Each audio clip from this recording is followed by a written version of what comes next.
आज मक्खन सिंह एक आसान से क्वेश्चन के साथ मेरे पास आया।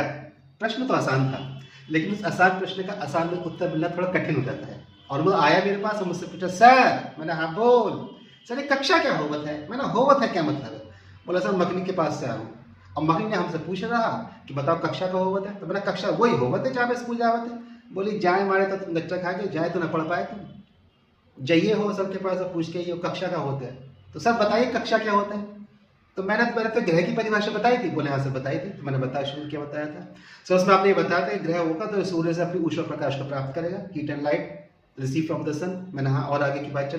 बोला सर उसमें आपने उसकी डायरेक्शन बताई। तो मैंने अब यहाँ से हम ऑर्बिट की डेफिनेशन को स्टार्ट करते हैं। तो ऑर्बिट में कोई भी प्लेनेट सन के चारों रेवोल्यूशन अर्थात परिक्रमा करता है। जो परिक्रमा करेगा तो उसकी अपनी डायरेक्शन होगी, तो वेस्ट टू ईस्ट जैसे अर्थ की डायरेक्शन है। फिर उसकी अपनी स्पीड होगी 29.8 किलोमीटर पर सेकंड की। फिर उसका अपना एक डिस्टेंस होगा 92 करोड़ किलोमीटर का। और फिर उसका एक मिनिमम टाइम फ्रेम होगा। तो अर्थ का टाइम फ्रेम है 365.25 डेज का, जिसमें सूर्य के चारों का एक चक्कर कंप्लीट कर लेती है। बोले सर हो गया? मैंने इसमें दो इंपॉर्टेंट बात रह गई। बोले सर क्या बात रह गई है?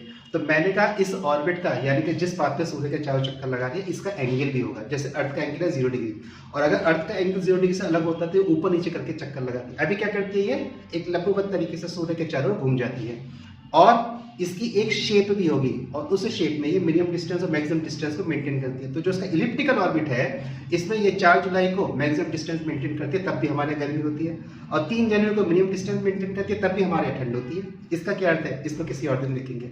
बोला सर हो गया? मैंने बस एक लास्ट पॉइंट और है। बोले सर क्या?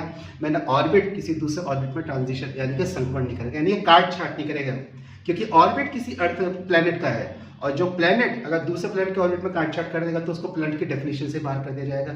इसका सीधा सा अर्थ ये बनता है कि ऑर्बिट भी दूसरे ऑर्बिट में ट्रांजिशन नहीं करेगा, और इसको बोलते हैं उस ग्रह की कक्षा, अर्थात ये भौगोलिक कक्षा है। और इस भौगोलिक कक्षा के अनुसार अर्थ की अपनी एक कक्षा होती है, जिसमें एक निश्चित पाथ पर एक निश्चित किलोमीटर के साथ यानी कि डिस्टेंस के साथ एक सर्टेन डायरेक्शन में एक सर्टेन टाइम फ्रेम में सूर्य के चारों चक्कर लगाती है। चक्कर लगाते समय एंगल 0 डिग्री का होगा, उसके पर्टिकुलर शेप होती है जिसको हम बोलते हैं इलिप्टिकल ऑर्बिट, जहां मिनिमम डिस्टेंस और मैक्सिमम डिस्टेंस को मेंटेन करती है, और इसके साथ ये किसी दूसरे ऑर्बिट में ट्रांजिशन नहीं करेगी। तो मैंने समझ गया कक्षा क्या होती है? बोला सर समझ गया, अभी जाता हूँ और हमारे मखनी को अभी समझाता हूँ कि देख कक्षा क्या होती है। तो मैं जाता है कुछ तो बोल दे। बोले हाँ सही बोलता हूँ। बोले क्या?